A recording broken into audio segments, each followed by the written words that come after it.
세금이 22.9억이에요. 23억 정도가 23억. 돼요. 이걸 이제 이제 자녀분들이 준비해서 내야 되는 건데, 지금 우리 가족법인으로 매입하셨을 때는 이제 주주 구성이 자녀들이 들어가 있었잖아요. 그래서 아버지의 몫 25%밖에 되지가 않아요. 그래서 이제 16.2억이 되었고요. 공제하고 배우자 공제 한 10억 다 뺐다 하면 한 6.2억 남았네요. 근데 6.2억을 우리가 상속한다고 했을 때는 이제 자, 오늘은 고은경 병의원 센터장님 나오셨습니다. 안녕하세요. 네, 안녕하세요. 예, 요즘 사실 사내근로복지금 핫 이슈죠. 네, 그렇죠. 병원 원장님들도 사내근로복지기금에 대해서 관심도 많으시고 네네. 그렇죠. 예, 그런데 우리가 이제 단순하게 복지기금을 통해서 절세를 하는 방법도 있지만 네. 실질적으로 의료와 경영을 좀 분리해서 절세를 하는 방법도 있죠. 네, 네, 예, 있습니다. 그게 바로 뭐 MSO 법인이라고들 많이들 표현하시는데요. 예. 사실 오늘 제가 좀 준비해온 얘기는 병의원과 이제 가족법인 소득을 분산만 하셔도 이거는 좀 큰 절세 효과가 있다. 그래서 병의원과 어떤 가족법인 요 내용인데 우선은 원장님들께서 가족법인 그리고 뭐 MSO 법인 얘기를 많이 들으셨어요. 그런데 정확하게 이거를 인지하고 계시는지 그거 이제 짧게 말씀드리고, 그리고 제가 왜 소득의 분산을 말씀드리는지 개인으로 사업하셨을 때 개인 기업과 법인 기업의 세율 차이라든지 이런 걸 좀 말씀드려 보도록 하고요. 예, 그리고 알겠습니다. 마지막으로 이제 MSO 법인을 통해서 가족 기업을 통해서 가족법인을 통해서 그 절세 혜택을 좀 보신다고 하면 그게 이제 부동산 매입하셔서 임대 수익에 대한 그 수익의 분산 그를 통해서 받는 뭐 세율 차이 그거 좀 예시 좀 보여드리도록 하겠습니다. 예, 뭐 병원 매니지먼트 회사라고 보면 될까요? 네, 맞습니다. 그냥 의료기관의 이제 어떤 의료행위 외에 또 의료기관도 경영을 하는 거잖아요. 그런 경영 지원을 목적으로 설립된 법인이고요. 원장님들께서 어떤 MSO 법인 하면은 어떤 특수한 법인이 아닌가 생각하시는데 지금 보시면은 이런 등기, 이제 이게 등기부 등본입니다. 이걸 보시면 이런 우리 법인이 설립되었을 때 그 목적이 있는데 그 목적이 경영관리 그리고 뭐 컨설팅 사업 이런 그 법인이 하는 그 목적 사항을 말하는 게 이제 MSO 법인이라고 우리가 표현을 하죠. 예. 그러면 이 법인의 주주는 당연히 원장님이나 원장님 네. 가족으로. 그래서 그게 이제 MSO 법인은 그 목적으로 설립된 법인을 얘기하고 많이 요즘 들으시는 가족법인 많이 들으시는데 그 가족법인은 법인에는 우리가 법인을 설립하실 때 보면은 임원도 필요하고요. 주주도 필요합니다. 주주라는 건 그 법인이 설립될 때 투자자를 의미하는 거고요. 임원은 그 법인이 설립되어서 그 법인을 경영하는 경영자를 표현하는데요. 이를 가족 구성으로 구성한 이제 법인을 우리가 가족법인이라고 표현합니다. 그 투자는 가족들이 한다. 그렇죠. 예, 뭐 자녀들이 한다. 네. 예, 배우자가 한다. 네. 원장님이 한다. 이렇게. 네. 예. 가족법인들 많이 관심 갖고 계시는데 이제 그 가족법인이 곧 MSO의 역할을 할 수 있는 법인일 수 있는 거다. 가족법인은 우리 주주들이나 뭐 운영을 하는 사람이 우리 가족으로 구성된 법인이다.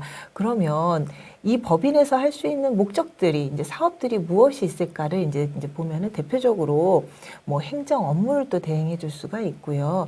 뭐 거기에는 인사 관리 그리고 급여, 회계, 재무보고 이런 부분들을 그 안에서 그동안에는 이제 병원에서 하고 계셨지만 좀 이걸 분리시켜서 의료행위 외의 것들은 다 이제 MSO 법인에서 이제 매출을 일으키는 이 구조를 한번 만들어 보는 거를 이제 생각해 보시면 좋을 것 같습니다. 그러면은 이제 의료 행위는 우리 병원에서 하고 네. 의료 행위 이외의 것들은 다 네. MSO 그 외에도 우리가 생각할 수 있는 것들이 이제 마케팅도 많잖아요. 예. 요즘에는 5개 광고도 많이 하시고 온라인 광고도 많이 하시는데 이런 부분들은 사실은 의료행위 외의 것들은 우리 법인에서도 얼마든지 하면서 지원을 해줄 수가 있거든요. 예. 그래서 이런 부분들은 좀 분리시켜서 하실 수도 있다. 예. 또 요즘 많이 이제 해외 환자분들 오시거든요. 그런 해외 환자 유치를 하는 거는 우리 병원 원장님이 하실 일이 아니고 이제 전문적인 마케팅 차원인 거거든요. 이런 것들은 사실 가족분들 중에서 뭐 사모님들이 직접적으로 좀 해주시면은 좋은데 직접 하실 수 없으면은 또 그런 것들을 손잡아서 하실 수 있는 업체와 또 계약을 맺어서 또 우리 법인에서 또 지원할 수도 있는 것 같습니다. 예. 그리고 또 우리 병원에는 이제 CS 교육 많이 하죠. 이제 서비스 교육 많이 들어가는데 이런 것도 또 사실은 오프라인 교육도 있지만 온라인 교육들도 있어요. 근데 이런 것들을 다 챙겨서 누군가가 병원에서 할 수도 있지만 이 또한 우리가 법인에서도 제공할 수 있고. 근데 저는 참 재미있는 게 이제 사업 모델 개발이에요. 우리 가족 중에 뭐 병원 이제 그 닥터분이 계신다 그러면 우리 병원에는 또 여러 가지 사업거리가 이제 있거든요. 만들 수 있는 사업거리가. 그래서 이제 가족법인에서 뭐 여러 가지가 있겠죠. 제가 아는 원장님은 신경정신과였는데요. 요즘 치매 환자분들이 많으시잖아요. 그래서 치매 환자분들 어떤 주파로 해서 뭐 치매를 조금 더디게 할 수 있는 그런 기계 같은 것도 개발해서 판매하시기도 하더라고요. 이런 것들은 또 법인에서 할 수 있는 분야이죠. 사실 그 뭐 원장님들이 아이디어가 많죠. 사실. 네네네. 그래서 그런 것들 그리고 아이디어를 뭐 이제 우리 가족분들과 공유해서 또 이제 가족 사업으로 만들 수 있는 거고요. 또 병원에는 우리가 주기적으로 좀 인테리어가 좀 들어가요. 보수들이 쾌적한 환경을 또 만들기 위해서 그런 것도 우리 MSO 법인에서 지원할 수 있는 거고요. 의료기기나 뭐 의약품 판매업은 우리가 특별히 또 신고해야 되는 것도 있고 자본금 규정도 있지만 좀 규모가 큰 곳은 이런 것들도 또 해주기도 합니다. 더불어서 병원에 들어가는 식음료도 많고요. 또 우리가 거기에는 뭐 우리가 사무용품도 많이 들어가거든요. 그런 것들을 뭐 저렴하게 구입해서 또 이렇게 도소매 형식으로 진행하실 수도 있는 거고요. 지원해 줄 수 있는 범위는 많습니다. 근데 오늘 제가 좀 포커스 이제 좀 둬서 말씀드리고 싶은 건 부동산 임대예요. 우리 원장님들께서 병원 건물을 이제 갖고 싶어 하시는 이제 원장님들 많으시거든요. 이제 소득이 올라가시면 임대료도 그만큼 커지니까 그럴 때 내가 병원 건물을 준비를 해야 되겠다, 상가를 준비해야 되겠다 하실 때 병원 원장님께서 개인으로 준비하시는 것보다는 이렇게 가족법인을 통해서 하시면 조금 더 훨씬 효과적이다. 그건 제가 뒷단에 저번에도 한번 제가 이거 자세히 말씀드린다고 약속드렸기 때문에 그 내용 오늘은 좀 중점으로 준비했습니다. 예. 그 이유가 이제 자 이렇게 제가 자꾸 말씀드리는 게 MSO 뭐 굳이 이렇게 나누어야 돼? 그냥 우리 병원에서 해도 되는데 하는데 이 조세 체제를 보면은요. 우리가 직접세와 간접세가 있는데 직접적으로 내는 세금 중에서는 법인세, 그리고 소득세, 상속세, 증여세, 종합부동산세 이런 것들 우리가 많이 이렇게 접하는 세금들이시죠. 그런데 이제 원장님들이 개인으로 사업하시다 보니까 이자소득, 배당소득, 사업소득, 근로소득, 연금소득, 기타소득 이런 것들이 다 종합소득돼서 5월달 종합소득세로 내시고 대부분 또 성실신고자이시기 때문에 6월달에 이제 세금을 내시죠. 그런데 이런 것들이 다 합산이 되다 보니까 우리 소득금액이 높아지시는 거예요. 방금 말씀드린 것처럼 우리 병원 사업과 좀 분리해서 어떤 사업을 할 수 있다. 그래서 이걸 법인으로 둔다고 하면 이렇게 좀 분리를 하실 수 있거든요. 그래서 분리만 해도 이제 이게 어떻게 해서 뭐 효과가 있는가 이 세율을 보시면 느끼실 거예요. 병원 진료 외에 어떤 사업을 하는데 한 1.6억 정도 우리가 이익이 들어왔다 하면은 그 1억 5천에서 3억 이하는 38% 구간이고 근데 사실 원장님들 소득이 높거든요. 그러니까 합산되다 보니까 이렇게 소득 구간이 높아지세요. 그래서 세율 구간이 높아지는데 이를 법인으로 이제 우리가 돌려서 사업을 하신다고 하면 2억 밑으로는 9%의 세금만 내시면 되는 이런 것들 때문에 좀 소득을 분산시키셔라 라고 많이 말씀을 드리죠. 소득세보다는 법인세가 훨씬. 그렇죠. 근데 이제 법인에서 어떠한 우리가 뭐 소득을 발생시킬 수 있어야지 이게 이제 뭐 법인 사업을 하는 건데 그게 제가 지금 사실 원장님들이 가장 피부로 와닿고 바로 실행할 수 있는 것들이 바로 이제 뭐 병원을 준비하신다고 할 때 그거는 이제 법인에서 준비하시면 임대소득에 대해서 이게 우리 가족법인과 이제 소득을 분산시키실 수 있으니까 그러니까 요거를 원장님들이 뭐 월세 받고 이런 것도 다 종합소득세 합산되니까 세금만 그쵸. 많이 내죠. 네네. 그래서 그거는 좀 이렇게 법인으로 해서. 네. 그러면 이제 원장님들이 개인 기업과 우리 법인 기업의 차이 이런 것들을 한번 이번 시간에 이렇게 그냥 한번 살펴보시는 것도 나쁘지 않을 것 같습니다. 개인 사업으로 하셨을 때 사업이 물론 잘못되실 일은 없겠지만요. 잘못되시면 이제 무한 책임을 다 갖고 계십니다. 그런데 법인으로 하셨을 때는 어떤 이제 주주로서 뭐 우리 경영자로서의 그런 유한 책임 그런 부분이 좀 차이가 있고요. 개인 기업으로 하시다 보니까 이제 소득이 높아지시면 원장님들 다 성실 신고 확인제 뭐 이 대상이시잖아요. 그래서 어떤 우리가 뭐 비용 처리를 물론 뭐 적합하지 않은 비용 처리를 하면 되지는 않겠지만 그래도 참 까다롭다. 이 성실 신고자들은. 그리고 우리 대외 신용도도 개인 기업보다는 우리 법인 기업이 이제 또 높고요. 근데 다만 우리 병원은 이렇게 뭐 법인으로 운영하실 수가 없다 보니까 개인으로 하고 계시죠. 세율도 최고 세율인 45%, 그러나 법인세율은 9%, 2억 이상만 19%. 그리고 또 간접소득세도 많이 나오죠. 개인으로 하셨을 때는 이 종합소득세 외에도 우리가 건강보험료 최고 금액이 제가 보니까 올해는 한 848만 원인가 그렇더라고요. 건강보험료가 월. 그런데 이제 이거를 역산해서 보면은요. 또 내 소득 구간이 14억 정도 이상이다. 그러면은 내가 지금 840만 원 돈의 건강보험료를 이렇게 내고 있다 보시면 돼요. 그래서 이런 것도 법인으로 이제 돌리시면은 사실은 이런 부분들이 뭐 법인으로 이 사업을 다 돌리실 수는 없지만 법인 같은 경우는 건강보험료나 이런 4대 보험을 법인이 또 반을 내고 그 급여를 받는 분들은 또 반을 내고 이렇게 해서 이것도 법인과 이제 급여 받는 분이 반반 부담하기 때문에 이런 것도 좀 부담률이 줄어들게 되죠. 그리고 또 마찬가지로 사업 이제 양도하실 때 예를 들어서 생각하시면은 지금 우리가 법인으로 이렇게 비교해 보시면서 보시면 좋을 것 같아요. 내가 건물을 개인으로 샀을 때와 법인으로 샀을 때 이렇게 좀 비교해서 보시면 얘는 개인으로 매입하셔서 추후에 매각하시면은 그 양도소득세도 이렇게 높고요. 그러나 이제 법인 기업인 경우에는 법인세로 과세하죠. 네네. 예, 네, 법인세로 과세를 하죠. 그래서 이제 이런 것들도 차이가 있다. 부동산 운영할 때도 마찬가지고 뭐 다양한 방법을 봤을 때 이제 다양한 것들이 법인 기업이 좀 유리하다. 제가 이제 그랬어요. 이렇게 보면은 아마 그 MSO 법인을 활용해서 부동산 사는 이유들이 상속증여세를 좀 줄일 수 네. 있는 그것들 때문에 하고 또 이제 그 MSO 법 만드는 게 사실은 종합소득세 좀 줄이는 네네. 법인세를 좀 이렇게 변신이라고 그럴까요? 네. 종합이라고. 그런데 사실 MSO가 이제 많이들 생각하시는 게 그런 게 있어요. 법인이 우리 병원 하나만 MSO 관리를 해준다, 병원 관리를 경영 관리 지원을 해준다 이런 건 이제 문제가 있다라고 이렇게 많이 들었다고 얘기를 하시는데요. 문제가 발생할 수도 있어요. 그 이유가 제가 아까 좀 앞단에 말씀드리다 말았는데요. 이게 법인세법에 보면은 이제 소득금액 계산에 특례해서 이 부당행위 계산의 부인이라고 하는 요 파트가 이제 우리가 조심하셔야 될 부분들인 거예요. 부당행위 계산이라는 것은 내가 어떤 뭐 예를 들어서 식음료 하나를 내가 이렇게 사와가지고 누군가한테 팔 때 우리가 병원의 비용을 많이 처리하고 싶어서 원래 다른 사람한테는 내가 900원에 갖고 와서 1000원에 팔 것을 우리 병원에는 1500원에 팔았다. 그럼 병원에는 비용이 처리가 되고 우리 MSO 법인에는 이익이 많이 발생되니 소득의 분산이 돼서 이렇게 하시고 싶어 하시는 원장님들도 계시는데 그게 이제 문제가 된다는 그건 거죠. 안 되죠. 네. 뭐 그런 게 문제가 되는 거죠. 부당한 행위를 하지 않으면 네.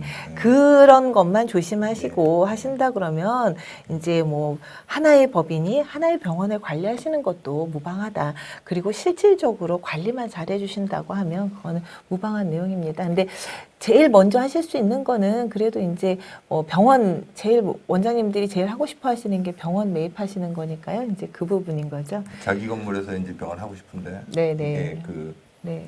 또 개인이 사면 종합소득세 합산 네, 과세도 네, 되고 네. 또 비용 처리도 안 되고 네, 네. 이런 부분이 있으니까 네. 법인에다가 이렇게 네. 해놓으면 네. 그 월세 같은 거는 가족법인이 가져가면 그건 전혀 좋죠. 문제 없죠. 한번 이거 예시 예. 봐볼까요? 제가 이거는 예시라고 보시면 됩니다. 예. 원장님 소득 신고 금액이 한 15억이라고 예상해 볼게요. 15억이시면은 아유 이제 병원 좀 규모도 커지고 페이닥터 분들도 생기시고 이제 뭐 월 임대료도 몇 천만 원씩 내시고 하다 보니까 아 내가 이제 병원 하나 사야겠다 이런 생각 하시거든요. 병원 건물을. 그래서 부동산 가치 한 50억짜리 건물을 이제 사신다고 했을 때 대출은 보통 원장님들이 개인으로 하실 때는 대출이 조금 더 많이 나와요. 근데 법인에서 이제 매입을 하실 때는 법인은 신설법인이잖아요. 그러다 보니까 개인 사업자보다는 좀 덜 나오긴 할 겁니다. 근데 원장님께서 개인적으로 갖고 계시는 부동산이 있거나 이런 게 있으면 담보 제공을 해서 우리 대출 그 요율을 좀 더 높이실 수는 있죠. 근데 제가 일반적으로 한 70% 잡아봤습니다. 그래서 50억짜리 부동산 가치 대출 70% 있을 때 35억 대출 받으시고 임대료가 한 3억 정도 임대료다. 근데 이자가 1.4억. 2.4 그런 건 조달금리 얘기하시는 거죠? 네네, 한 4% 정도 제가 봤습니다. 35억 대출에 대한 네네, 2.4. 네. 이렇게 봤을 때 개인으로 부동산을 취득하시면 이제 원장님 소득 신고 금액이 15억이잖아요. 근데 여기에서 이 임대료가 3억이 또 더 부과가 되는 거니 이제 얘에 대해서 소득이 3억 그리고 이자 경비가 1.4억 빼면은 순이익은 1.6억이거든요. 1억 6천 정도 되는 거죠. 예. 근데 이 1억 6천을 이제 종합세율 구간은 분명히 이제 45% 구간이니까 또 세금, 이거에 대해서 세금 내는 게 7,200만 원 내시고요. 근데 요것만 내는 게 끝나는 게 아니잖아요. 또 우리 지방소득세, 우리 종합소득세의 10%또 더 내셔야지 되는 거고, 그리고 건강보험료, 제가 말씀드렸던 것처럼 한 15억 정도 되시면은 상한가예요. 848만 원, 7.9% 내신다 생각하시고, 그리고 거기에다가 장기요양보험료, 요것도 건강보험료의 12.95, 요거는 따져보면 한 1% 정도 되는 것 같아요. 그래서 그러니까 제가 보면 건강보험료하고 장기요양하고 딱 따져보면 8% 계산이 네, 그 정도 되더라고요. 거기다 국민연금, 뭐 요것도 맥스 구간이실 거고, 그렇게 해서 납부세금을 제가 좀 되게 적게도 잡아봤어요. 한 57% 정도다라고 하면, 이건 이제 세금이 이제 9천 정도 나오는 거죠. 9.1천이니까 9억. 그러니까 이제 1억 6천 벌어서 9천 세금 내면 네네. 남는 게 7천 그러면 이제 하면은 이제 7천만 원인데 이제 우리 은행에서 돈 빌렸으니까 갚으셔야 될 거 아니에요. 그래서 대출 상환 가능 금액은 이제 7천만 원인 거예요. 그런데 이를 만약에 우리가 가족법인으로 매입하셨다 하면은 이제 주주 구성이 상당히 중요해요. 이제 가족법인은 뭐 50억짜리 근데 우리가 돈이 이제 다 없잖아요. 이제 35억 지금 대출 받으셨으면 실질적으로 우리가 현금 한 10억 있으셔야 되는 거예요. 그럼 이 돈의 주체는 누구예요? 원장님 거겠죠. 그런데 이제 뭐 사모님도 뭐 그간에 이제 뭐 증여하실 수도 있고 뭐 하니까 그러면은 이제 주주 구성을 우리가 25% 자녀 둘이 있다고 가정했을 때 25%씩 주주 구성을 두고 자본금이 이제 법인에 필요한 돈이 15억이 필요할 거 아니에요? 50억짜리 매입하시려고 그러면 이러면은 1인당 필요한 자본금이 3억 7,500 정도 됩니다. 15억을 4로 나누면요. 근데 자녀들은 우리가 재원이 없잖아요. 그쵸. 그래서 그냥 증여한다라고 제가 가정을 해볼게요. 증여하면 3억 7,500 증여하면은 증여세가 한 6,500 정도 나와요. 근데 이제 큰 돈인데 이게 나중에 더 큰 돈을 벌어줄 거예요. 그걸 뒷단에 한번 보시죠. 네. 이렇게 해서 주주 구성 나누어 가지고 부동산을 취득했다고 가정을 하겠습니다. 똑같죠. 소득 3억, 이자 경비 1.4억. 물론 여기에 뭐 관리비 이런 거 제가 다 빼고 요것만 보는 겁니다. 그러면 수익이 1.6억이에요. 근데 아까 말씀드렸던 것처럼 우리 2억 밑으로는 법인세율이 9%라고 말씀드렸죠. 그래서 9%에다가 뭐 지방소득세 11% 하면은 1,700만 원이에요. 아니, 개인하고 법인하고 비교해 보면은 9천만 원인데 1,700만 원. 그러다 보니까 내가 대출 상환 가능 금액이 1.4억으로 이렇게 크게 늘어나죠. 그래서 거의 반이 더 빠르게 이자도 더 줄어들겠죠. 이렇게 자산을 우리가 이제 증대시키실 수가 있다. 근데 이 자산은 누구 거죠? 아까 제가 말씀드렸듯이 원장님 개인 게 아니고 사모님 그리고 자녀. 이 자녀들의 자산이기도 한 거예요. 그래서 이제 제가 보니까 네. 우리가 한 10억 정도 대출금을 갚는데 네네. 예, 개인으로 갔을 경우에는 한 21년 걸리고 그쵸. 예, 그리고 이제 법인으로 했을 경우는 한 10년이면 10억 갚으니까 네네. 예. 이렇게 해서 뭐 한 30년 후에 이거 다 갚았다고 가정을 할게요. 근데 이제 우리 부동산 가치가 10년간 상승률 제가 5%로 가정을 해서 봤을 때는 50억짜리가 한 65억이 됐다고 했어요. 그래서 이제 상속 자산이 이제 65억이 되셨죠. 예. 개인으로 하셨을 때는 원장님 개인 자산이니까요. 예. 근데 이제 우리가 상속이 발생이 되면 상속공제, 우리가 일괄공제 5억 해주고 배우자 공제도 있는데 이것도 그냥 한 5억 정도 제가 잡아봤을 때 우리 상속 금액이 이제 한 55억 된다고 예. 가정을 하면 상속세가 아이고 여기가 잘렸네요. 상속세가 50% 구간이고 누진공제가 이제 4억 6천 하면은 세금이 22.9억이에요. 23억 정도가 23억. 돼요. 이걸 이제 자녀분들이 준비해서 내야 되는 건데 지금 우리 가족법인으로 매입하셨을 때는 이제 주주 구성이 자녀들이 들어가 있었잖아요. 그래서 아버지의 몫은 25%밖에 되지가 않아요. 그래서 이제 16.2억이 되었고요. 공제하고 배우자 공제 한 10억 다 뺐다 하면 한 6.2억 남았네요. 근데 6.2억을 우리가 상속한다고 했을 때는 이제 30% 구간이고요. 누진 공제 0.6억 6천만 원 빼주면 1억 2,600밖에 되지 않아요. 근데 이제 자녀가 두 분이시잖아요. 이제 1.3억이라고 치면 우리가 그 전에 제가 아까 말씀드렸듯이 이제 상속증여세 내셨잖아요. 그 상속증여세 내신 게, 사전증여 금액이 이제 이게 합산된 게 6,500씩 하면 1.3억이죠. 이거 다 하면 2.56억이면 이렇게 하면은 아버지의 지분을 부동산을 이렇게 줄 수도 있다. 그래서 소득세뿐만 아니라 우리 추후 상속증여세까지도 이거는 영향을 미친다. 절세에 영향을 미친다. 근데 가장 중요한 건 이 주주 구성이겠죠. 뭐 25%라고 25%로 하시라는 건 아니고요. 어떤 분들은 뭐 좀 자금 여력이 되시는 분들은 자녀들만 넣기도 하시고 뭐 여러 가지 방법으로 하시더라고요. 어차피 뭐 원장님들 또 수입이 있으니까 네네. 제 생각에도 뭐 배우자나 자녀들 넣는 것들을 네. 그래서 이제 자녀들의 그 자산이 없기 때문에 선증여해서 증여세가 좀 나오더라도 이렇게 뭐 제가 어바웃으로 본 거지만 이렇게도 세금 그렇죠. 차이가 지금 많이 보시면 난다. 증여세 6,500만 원 낸 효과를 톡톡히 보는 거잖아요. 네. 22억 9천에서 네. 뭐 3억 미만으로 막을 수 있으니까 네. 2억 5천만 내면 끝나는 그래서 거니까. 제가 오늘 이거 잠깐 보여드리면서 말씀드리고 싶은 거는 그거예요. 원장님들 가족법인을 통해서 부동산 매입해야 된다라는 거는 요즘 많이 들으셔서 알고 계시는데 이 주주 구성을 어떻게 해야 되느냐 하실 때 자녀들이 돈이 없는데 이러다 보니까 자녀들은 뭐 5%, 10% 이렇게만 내시거든요. 2천만 원 공제 한도가 또 있잖아요. 미성년자 그리고 성년은 5천만 원인데 여기까지 하지 마시고요. 조금 우리 증여세 내시더라도 그 비율을 좀 높여 주시면은 언젠가 상속증을 자녀들한테 주실 거잖아요. 그럴 때 이렇게 좀 그 몫을 톡톡히 할 거다. 이 말씀 좀 드리고 싶었습니다. 그래서 오늘은 MSO 법인, 가족법인, 결국에는 가족법인은 가족 구성원으로 된 이제 법인이고 MSO 법인은 경영 지원을 성격을 띈 법인이기 때문에 원장님들께서 법인을 설립하셔서 부동산이든 경영 지원을 하는 법인을 하시고자 하면은 거기에서 가장 우리가 쉽게 그리고 이 법인에서 큰 매출을 만들 수 있는 것들은 이렇게 임대소득 그리고 임대소득으로 인해서 발생되는 그 소득을 이렇게 분산시키고 자녀들에게 상속증여세까지 우리가 절세할 수 있다. 그러기 위해서는 주주 구성 잘 만들어 주셔라.